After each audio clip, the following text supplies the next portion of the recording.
Salut Loulou, je suis Ilmic, bienvenue dans mon monde et aujourd'hui on continue la collection Robocop avec un numéro double, le numéro 16 et le numéro 17. Et dans ce numéro double, on va continuer à assembler la jambe gauche. Pour le coup, on va attaquer le mollet, le petit ressort, enfin une sorte de vérin qu'il a à l'arrière du pied. Bref, on a de quoi faire sur ces deux numéros, jambes à fouille. Allez, on voit ce qu'il y a dans les fascicules, on voit les pièces, on attaque le montage. What are your prime directives? Serve the public trust, protect the innocent, uphold the law. Numéro 16, numéro 17 du Robocop. Dans le numéro 16, les lieux du tournage. Donc bon, on va parler un peu des lieux du tournage. Ok, le mollet gauche. Donc, comme je vous expliquais, on va attaquer ici l'articulation de la cheville. On va voir le serrage, mais il va falloir le serrer suffisamment pour que ça bouge, mais de façon assez résistante. Il ne faut pas que ce soit trop mou, sinon on va se retrouver avec des problèmes d'articulation, comme certains ont pu l'avoir avec la collection Iron Man. On va assembler tout ça, on va retrouver du coup la jambe gauche avec une partie du mollet. Dans le numéro 17, on va venir attaquer ici, hop là, le support de la jambe gauche, donc l'espèce de vérin qu'on peut voir sur le côté. On va venir, voilà, ce petit vérin qui est juste là à l'arrière du pied. On va venir, hop, le fixer, le mettre en place et le positionner sur la jambe de cette façon-là. Niveau pièce, dans le numéro 16, on récupère ici le mollet. Et je vous laisse regarder un peu cette pièce. C'est une pièce en métal qui est de toute beauté. Vraiment très jolie pièce en métal sur lequel on va venir ajouter, ici on voit des inserts, on va venir ajouter plusieurs éléments qui vont venir donner un peu de cosmétique et venir rendre tout cela absolument magistral. Et j'en veux pour preuve déjà les petits détails qu'on peut voir ici sur cet élément, ou ici un liner qui a été mis dans les, pour faire ressortir un peu les différents traits, les petits traits noirs qui ont été rajoutés ici là. Les petits panels, c'est absolument top. Ce qu'on a également sur ce numéro 16, ce sont des éléments en métal ici qui permettront l'articulation, ainsi qu'un petit ressort que je vais essayer de ne pas perdre. Dans le numéro 17, on va récupérer ici les petits éléments qui vont servir à la partie vérin qui est à l'arrière de la jambe. Cet élément-là est en métal, tout le reste est en plastique, mais encore une fois, même si c'est du plastique, c'est quand même plutôt bien rendu.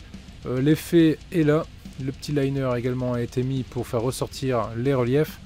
Non, c'est vraiment cool. On a également ici la tige du vérin qui est une tige en métal. Et les petits éléments ici qui viendront maintenir tout ça au niveau du mollet. Ce sont deux éléments en plastique. Bien sûr, je ne l'ai pas précisé, mais dans ces deux numéros, on a des vis AM, des vis FM, des vis BP et des vis RM. Allez, on attaque le montage. La première chose va consister à venir récupérer ici notre pied gauche qu'on a monté dans le numéro précédent. On va venir ici y positionner notre articulation de cheville. On peut voir il y a des petits engrenages, enfin des petits crans qu'on va retrouver également ici. Donc on va venir le positionner de cette façon-là avec le téton vers le haut. On va venir mettre en place notre petit ressort juste là.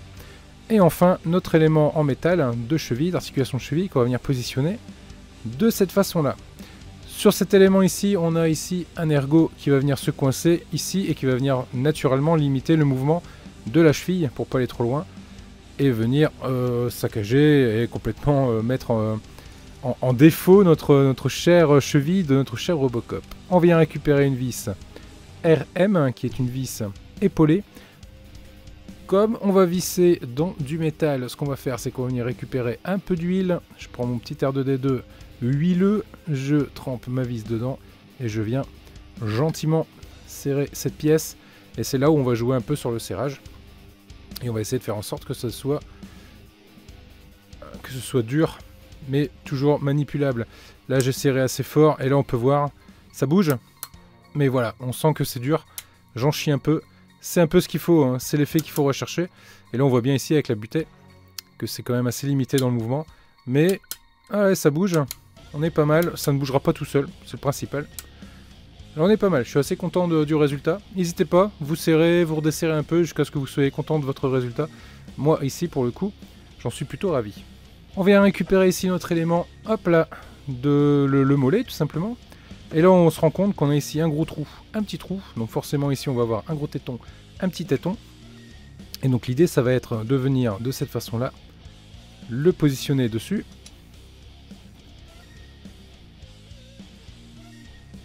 Pas hésiter à l'enfoncer correctement. Je tente de regarder, je suis surpris que ça bouge comme ça. Bon, bah c'est que c'est prévu. Je m'attendais à ce que ça s'enfonce un peu, c'est pas le cas, hein. Ça s'enfonce pas du tout.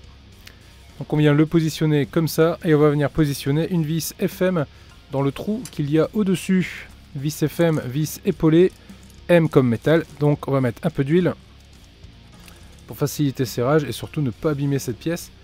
Mais je suis vraiment surpris que cette pièce ne s'enfonce pas plus que ça quand même. Ok.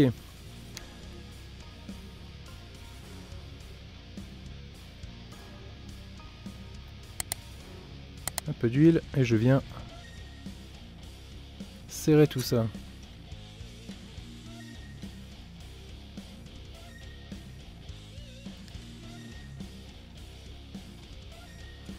Voilà qui est fait. Je serre pas forcément trop fort, c'est pas la peine, j'ai pas envie de la casser cette pièce. Bon, je fais confiance à la communauté pour qu'ils nous trouvent une solution que ce soit un peu plus solide sur cet ancrage là en imprimant une pièce en 3D ou je sais pas comment ils vont s'en sortir. Bien que je pense qu'en mettant l'autre moitié de mollet, on va venir se positionner ici. On va certainement venir serrer ici avec une vis. Et ça va certainement venir solidifier tout ça. Toujours est-il, sur cet épisode 16, voilà ce que ça donne avec le mollet et le pied. Et là on peut se rendre compte qu'il y a un jour quand même qui est assez important à ce niveau-là, où on voit vraiment l'articulation complète du Robocop. Ça va pas être masqué plus que ça, c'est prévu d'être comme ça, même sur le prototype, on se rend compte d'ailleurs que à l'image que c'est comme ça. Donc bon, après on verra la position qu'on lui donnera, ce sera peut-être pas forcément voyant, mais il faut savoir, c'est tout à fait normal que vous ayez un jour comme ça à ce niveau-là, au niveau de la cheville. Ne soyez pas surpris et étonnés. Allez, on va passer au numéro 17. Numéro 17, on récupère ici notre élément, notre support de tige, et on récupère ici notre tige également. Là on a la partie qui est un peu plus fine que cette partie-là. Et c'est la partie qu'on va venir mettre de cette façon-là à l'intérieur, de façon à ce que ça puisse coulisser. Et c'est d'ailleurs ce qu'on va faire, c'est qu'on va la faire coulisser jusqu'à arriver en butée, de cette façon-là. Là, on va venir récupérer cet élément-ci, qui était le seul élément en métal de ce numéro. On va venir le positionner de façon à ce que la tige puisse rentrer à l'intérieur. Et ici, on va venir mettre une vis AM pour que ça tienne et que ça ne vienne pas bouger. Hop, on récupère notre petite vis. Donc M comme métal, donc je vais mettre un petit peu d'huile. Hop. Et je viens gentiment serrer tout ça. Pareil, hein, on va pas serrer non plus comme un sourd. Voilà, de toute façon, je suis à fond. Cet élément est toujours mobile, hein, malgré que ce soit serré à fond. Soyez pas surpris, hein. C'est complètement normal également.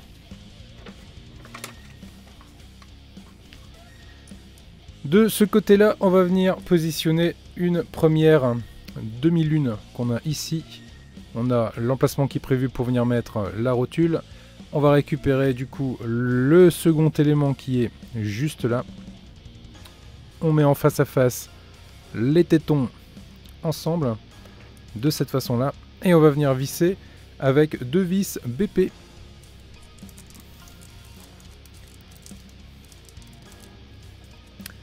Qu'on vient récupérer. Donc BP épais comme plastique. Donc c'est pas la peine de mettre de l'huile. On va venir serrer gentiment. Donc là, même principe, on va serrer, mais pas trop fort non plus, ni trop doucement. L'idée, c'est hop, que ce soit compliqué à bouger, mais il ne faut pas que ce soit impossible non plus à bouger. Donc il faut que ce soit serré, mais pas trop. Je sais pas comment vous le dire autrement. Vous avez compris, hein. Vu comment c'est fin ici et que c'est du plastique, si vous le serrez trop fort, ça risque de casser au moment où vous allez le bouger. Donc venez le serrer gentiment. Là, je suis en bord à bord, hein, tout du long. C'est pas serré à fond et c'est assez compliqué à bouger tout en étant facile. Je sais pas comment le dire mieux que ça. Voilà, l'idée c'est ça. L'idée c'est que ça bouge sans que ce soit complètement lâche. Donc là on est plutôt pas mal. Ici on va venir récupérer le dessus qui est juste là et on va venir gentiment l'emboîter. Hop, ça se met juste comme ça en force. Bon, ça tient ce que ça veut tenir. Je Je sais pas si au final on viendra y mettre quelque chose pour que ça tienne pour de bon, mais bon. Toujours est-il que voilà ce que ça donne, hein, en tout cas, sur cet élément. Alors il nous est pas demandé encore de le mettre à sa place, mais on peut très aisément imaginer que ça va venir se positionner de cette façon ici, comme ça. On a ici l'emplacement pour, et ici l'emplacement pour venir le positionner au niveau de la cheville. Donc il va être comme ça, à ce niveau-là. Voilà à peu près ce que ça va donner. J'essaie de le mettre en place pour faire une jolie vignette. Voilà. Allez les loups, voilà ce qu'on pouvait dire sur ce numéro double du Robocop numéro 16 et numéro 17. C'était plutôt rapide, mais par contre le montage est quand même assez satisfaisant, ça donne envie de continuer et d'aller un peu plus loin dans le montage. D'ailleurs, je vous dis à très vite pour le numéro 18 et le numéro 19, prochain numéro double qui va sortir sur la chaîne. En attendant, n'hésitez pas à vous abonner si la vidéo vous a plu, n'hésitez pas à mettre un pouce bleu si la vidéo vous a plu également. Voilà, de toute façon, dans tous les cas, si ça vous plaît, vous vous abonnez et vous mettez un pouce bleu. Parlez de la chaîne également autour de vous, c'est ce qui fait vivre la chaîne, le partage, la communauté. C'est très important, n'hésitez pas à aller faire un tour sur Facebook. N'hésitez pas également à mettre vos publications sur Facebook, à présenter vos maquettes et autres. Tous les vendredis en live, je dis tous les vendredis, mais le plus de vendredis possible en live, on va retrouver et on regardera ensemble ce que donnent vos collections, vos maquettes et autres. Les loulous, je vous laisse avec les membres soutiens. Gros bisous à tous, je vous dis à très vite. Salut les loulous.